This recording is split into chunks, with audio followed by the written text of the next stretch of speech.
आजपासून महाराष्ट्रभर 12वीच्या परीक्षा सुरू झालेल्या आहेत. त्याचबरोबर काही दिवसांमध्ये 10वीच्याही बोर्डाच्या परीक्षा सुरू होणार आहेत.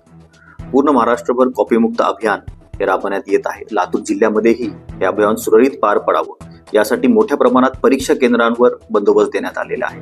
लातूर जिल्ह्यामध्ये 100च्या आसपास परीक्षा केंद्र आहेत, ज्यावर 100 अधिकारी, त्याचबरोबर 205 अंमलदार, 900 होमगार्ड व 100 लेडी होमगार्ड यांचा समावेश केलेला आहे. या सर्व परीक्षा केंद्रावर ड्रोनद्वारे ही तपासणी करण्यात येत आहे. कोणत्याही प्रकारे गैरप्रकार या परीक्षा केंद्रावर होऊ नये यासाठी सेक्शन 163 प्रमाणे प्रतिबंधक आदेश जिल्हाधिकारी महोदयांनी काढलेले आहेत. या सर्व केंद्रांवर वरिष्ठ अधिकारी आकस्मिक भेटी देत आहेत. कोणीही यावर गैरप्रकार करू नये, कॉपीमुक्त अभियानामध्ये सहभाग नोंदवावा. गैरप्रकार आढळून आल्यास यामध्ये कडक कारवाई योग्य त्या कलमान्वये करण्यात येईल, गुन्हा दाखल करण्यात येईल. त्यामुळे प्रशासनाच्या या कॉपीमुक्त अभियानामध्ये आपला सहभाग नोंदवावा.